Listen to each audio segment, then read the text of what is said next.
Hello అండి, welcome back to our channel life with Suhasini.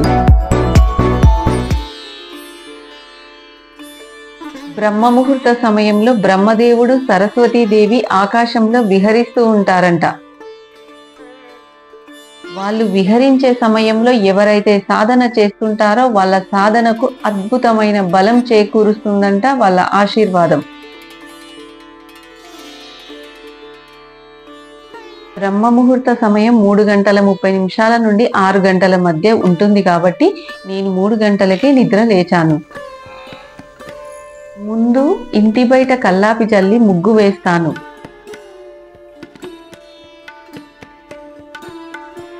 ఇంటి ముందు వేసుకునే ముగ్గు లక్ష్మీదేవికి స్వాగతం పలుకుతుందని మన పురాణాలు చెప్తాయి.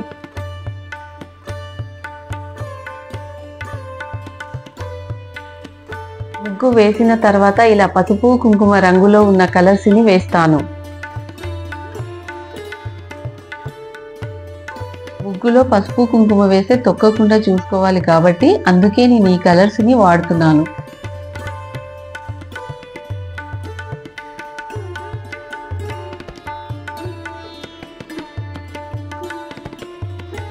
ఇల్లు శుభ్రం చేసుకుని ముగ్గు పెట్టేసరికి టైం 3 గంటల 20 నిమిషాలు దాటింది.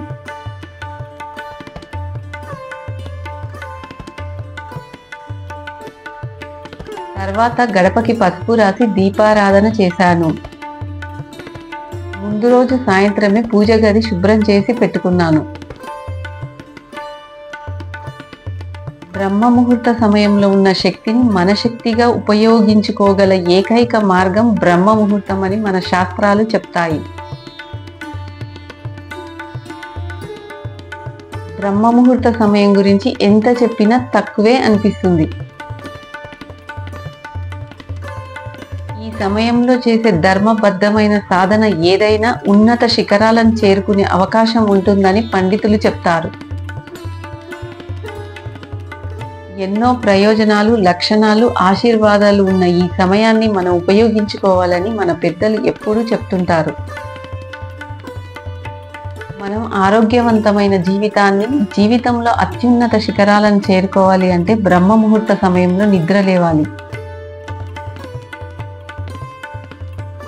బ్రహ్మ ముహూర్త ప్రయోజనాల గురించి బెనిఫిట్స్ ఆఫ్ బ్రహ్మ ముహూర్తాన్ని 2 వీడియోస్ చేశానండి, మన ఛానల్లో ఉంటాయి, తప్పకుండా చూడండి. ఇంట్లో దీపారాధన చేసిన తర్వాత తులసమ్మ దగ్గర దీపారాధన చేశాను.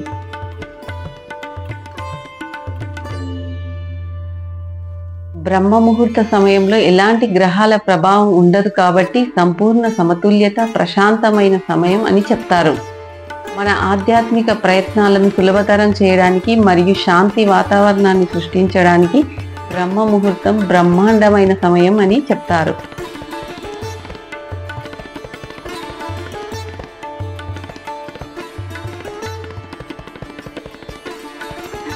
టైం 5 గంటల 30 నిమిషాలు దాటింది. మన బ్రహ్మ ముహూర్త పూజ కూడా కంప్లీట్ అయ్యింది. చూసారు కదండి, నేను చేసుకున్న బ్రహ్మ ముహూర్త పూజా విధానం. తప్పకుండా మీకు నచ్చుతుందని కోరుకుంటూ please subscribe, like and share. Thank you.